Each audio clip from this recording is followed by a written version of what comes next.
دمشق شہر کو فتح کرنا سلطان صلاح الدین ایوبی کی اہم فتوحات میں سے ایک فتح تھی۔ جب سلطان نے اس شہر کو فتح کیا تو آپ نے اپنے وزیروں اور مشیروں سے مشاورت کی اور اس کے بعد یہ فیصلہ کیا کہ شہر کی دوبارہ سے تعمیر شروع کی جائے اور اس شہر کو پہلے سے بھی زیادہ آباد، زرخیز اور خوشحال بنایا جائے۔ سلطان کے حکم پر دمشق شہر کی تعمیر و ترقی کے لیے کام شروع کر دیا گیا۔ چند دنوں کے بعد سلطان صلاح الدین ایوبی رحمۃ اللہ علیہ کو خبر ملی کہ دمشق شہر میں دو گاؤں کے درمیان ایک راستہ گزر کر جاتا ہے جس پر بڑے بڑے قافلے گزر جاتے ہیں، لیکن حیرانگی کی بات یہ ہے کہ اس راستے میں کوئی بازار نہیں، مسافروں کو بھی بڑی مشکلات پیش آتی ہیں اور اس جگہ بے روزگاری بھی بہت زیادہ ہے۔ لہٰذا اگر اس جگہ پر ایک بازار بنایا جائے تو وہ شہر کی ترقی میں سب سے اہم کردار ادا کرے گا۔ سلطان صلاح الدین ایوبی رحمۃ اللہ علیہ نے علی بن سفیان سے کہا کہ تم حساب لگاؤ کہ اس بازار کو اس جگہ بنانے کا کتنا خرچہ آئے گا۔ یہ سن کر علی بن سفیان نے خزانچی کے ساتھ بیٹھ کر مشاورت کی اور حساب لگایا اور آ کر سلطان صلاح الدین ایوبی رحمۃ اللہ علیہ کو کہا، سلطان معظم، چونکہ وہاں پہلے کوئی بازار نہیں، لہٰذا عام بازاروں کی نسبت وہاں پر کئی گنا زیادہ اخراجات ہوں گے اور اس بازار کو آباد کرنے کے لیے بہت سارے اخراجات اور اقدامات کرنے پڑیں گے، لہٰذا میری رائے یہی ہے کہ سوچ سمجھ کر وہاں بازار بنایا جائے، کیونکہ وہ جگہ بھی شہر سے دور ہیں اور اس بازار میں ڈاکوؤں کو لوٹ مار کا بھی خطرہ رہے گا۔ یہ سن کر سلطان صلاح الدین ایوبی رحمۃ اللہ علیہ سوچ میں پڑ گئے۔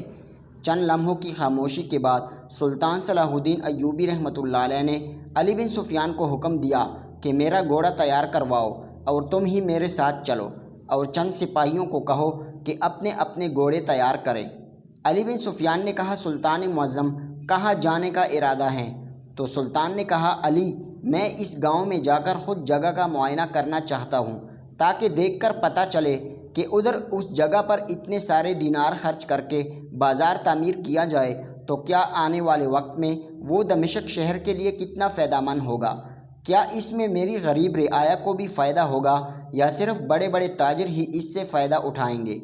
آپ جو بھی کام کرتے تھے اس میں سب سے پہلے غریبوں کو ترجیح دیتے تھے۔ سلطان اپنے سپاہیوں کے ساتھ گھوڑے پر سوار ہوا اور اس جگہ پر پہنچا تو جگہ دیکھ کر سلطان بہت خوش ہو گیا، چونکہ وہ جگہ بہت زیادہ حسین و جمیل اور وہاں بازار قائم کرنے کے لیے بہت فائدہ مند تھی۔ دونوں گاؤں ہرے بھرے تھے، کھیت نظر آ رہے تھے، ہر جگہ سبزہ ہی سبزہ تھا۔ سلطان نے کہا کہ اگر اس جگہ پر آ کر قافلے ساتھ میں پڑاؤ کریں گے تو ان کے جانوروں کے لیے بھی یہاں کافی فائدہ رہے گا، اس لیے جہاں بڑے بڑے قافلے آ کر رکیں گے اور بازار چند ہی دنوں میں ترقی کرنا شروع کر دے گا۔ سلطان کے قیام والی جگہ سے لے کر ان دونوں گاؤں کے بازار والے قیام کی جگہ سے تقریباً آدھے دن کا سفر تھا۔ اس کے سپاہی بھی تھک چکے تھے، سلطان صلاح الدین ایوبی رحمۃ اللہ علیہ بھی تھکاوٹ محسوس کر رہے تھے۔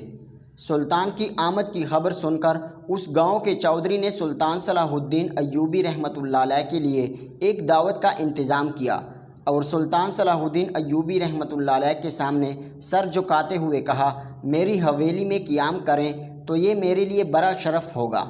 یہ سن کر سلطان صلاح الدین ایوبی رحمۃ اللہ علیہ نے چودھری صاحب کی دعوت قبول فرمائی اور دوپہر کے وقت سلطان چودھری کی حویلی میں قیام کرنے کے لیے چلا گیا۔ سلطان دوپہر کے وقت چودھری کی حویلی میں کھانا کھا کر قیام فرما رہا تھا۔ چند لمحوں بعد چودھری کی حویلی کے دروازے پر بہت زیادہ شور آنے لگا، تو شور کی وجہ سے سلطان صلاح الدین ایوبی رحمۃ اللہ علیہ کی آنکھ کھل گئی۔ سلطان نے علی بن سفیان سے کہا کہ محافظ باہر بھیجو اور پتہ کراؤ کہ اتنا شور کیوں ہے۔ محافظوں کا دستہ سلطان صلاح الدین ایوبی کے کمرے کے گرد موجود رہتا تھا۔ علی بن سفیان نے کہا، حضور محمود، باہر جا کر صورتحال کا جائزہ لیتا ہوں۔ جب علی بن سفیان باہر گیا تو دیکھا کہ چند آدمیوں نے ایک بوڑھے آدمی کو پکڑا ہوا ہے اور چند عورتیں بھی ان کے ساتھ ہیں، اور اس گاؤں کا قاضی صاحب جس کے سر پر سفید پگڑی تھی ہاتھ میں ڈنڈا لیے سامنے کھڑا تھا اور چودھری صاحب سے اس بات کا مطالبہ کر رہا تھا کہ ہمیں سلطان صلاح الدین ایوبی رحمۃ اللہ علیہ سے ملنے کی اجازت دی جائے۔ چودھری بار بار یہ کہہ رہا تھا کہ سلطان اس وقت آرام کر رہے ہیں، وہ آپ سے مل نہیں سکتے، لہٰذا تم یہاں سے چلے جاؤ۔ علی بن سفیان نے آ کر سلطان صلاح الدین ایوبی رحمۃ اللہ علیہ کو صورتحال بتائی کہ قاضی صاحب جو کہ اس گاؤں کا ہے وہ آپ سے ملنا چاہتا ہے۔ سلطان معظم نے علی بن سفیان سے کہا کہ چودھری صاحب کے پاس جاؤ اور چودھری صاحب کو کہو کہ قاضی صاحب کو اندر آنے کی اجازت دی جائے۔ علی بن سفیان اس قاضی کو لے کر سلطان صلاح الدین ایوبی کے کمرے میں آ گیا اور باقی ہجوم کو چودھری کے محافظوں نے باہر ہی روک دیا۔ جیسے ہی قاضی صاحب سلطان معظم کے کمرے کے اندر داخل ہوئے تو سلطان نے قاضی سے کہا، قاضی صاحب مجھ سے ملاقات کی ضرورت کیوں پیش آئی اور باہر تم نے اتنا ہجوم کیوں اکٹھا کر رکھا ہے؟ یہ سن کر قاضی نے سر جھکاتے ہوئے سلطان معظم کو سلام کیا اور کہا، سلطان معظم میں اس گاؤں کا قاضی ہوں اور آج تک میں نے جتنے بھی فیصلے کیے میں نے انصاف کو بالاتر رکھا اور آج تک کوئی بھی ایسا مقدمہ نہیں جو میری زندگی میں گزرا ہو جس میں نے انصاف کے پیروں کو مد نظر نہ رکھا ہو، لیکن یہ واحد مقدمہ ہے جس نے مجھے ہلا کر رکھ دیا۔ سلطان صلاح الدین نے پوچھا، بتاؤ کون سا مقدمہ ہے؟ تو قاضی صاحب نے کہا، سلطان معظم میرے پاس ایک بوڑھی عورت ایک مقدمہ لے کر حاضر ہوئی، اس کے ساتھ ایک نوجوان لڑکی تھی اور اس بوڑھی عورت کے شوہر کو گاؤں کے لوگوں نے پکڑا ہوا تھا۔ میں نے بوڑھی عورت سے پوچھا، بتاؤ کیا بات ہے، تم نے اس بزرگ کو کیوں پکڑا ہوا ہے؟ تو بوڑھی عورت نے کہا کہ یہ بوڑھا آدمی میرا شوہر ہے اور یہ نوجوان لڑکی میرے بیٹے کی گھر والی ہے۔ میرا بیٹا ایک بڑے تاجر کے ہاں ملازمت کرتا ہے اور میرا بیٹا تجارت کے سلسلے میں تاجر کے ساتھ اکثر اوقات باہر آتا جاتا رہتا ہے، لیکن ایک ماہ پہلے ایسا ہوا کہ مجھے خبر ملی کہ میری والدہ کی طبیعت خراب ہوگی، تو میں نے اپنے شوہر کو کہا کہ تم مجھے اپنی ماں کے گھر لے چلو۔ پھر اس نے مجھے کہا کہ میں کسی کام کے سلسلے میں باہر جا رہا ہوں، اس لیے میں آپ کے ساتھ نہیں جا سکتا۔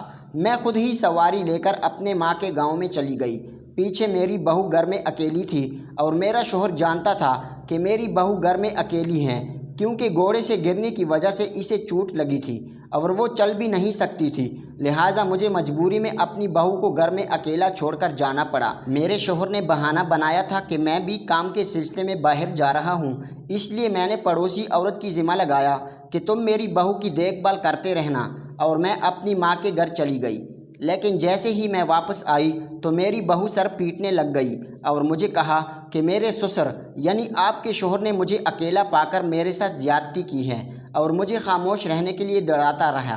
میں نے اس وقت اس کو کہا کہ کچھ نہیں بتاؤں گی، لیکن میں جانتی ہوں کہ اگر میں آج چپ کر گئی تو یہ ساری زندگی مجھے اسی طرح ڈرا ڈرا کر میرے ساتھ زیادتی کرتا رہے گا اور اس بات کا پتہ بھی کسی کو نہیں پتہ چلے گا۔ میں فوراً قاضی صاحب کے پاس گئی اور کہا، قاضی صاحب کیا آپ میرا مقدمہ سنیں گے اور میرے شوہر کو سخت سے سخت سزا دیں گے تاکہ آنے والے وقت میں کوئی بھی سسر اپنی بہو کے ساتھ ایسا سلوک نہ کر سکے۔ میں نے اس عورت کو یقین دلایا کہ اسے ضرور انصاف ملے گا۔ مقدمہ کا دن مقرر کیا گیا اور مقدمے والے دن عدالت لگ گئی۔ میں نے سب سے پہلے اس کی بہو سے پوچھا، آپ بتاؤ کیا ماجرا ہوا ہے؟ تو اس نے وہی الفاظ دہرائے جس طرح اس کی پہلے ساس کہہ چکی تھی، لیکن اس بوڑھی عورت کے بزرگ شوہر کے الفاظ میں بالکل تضاد تھا۔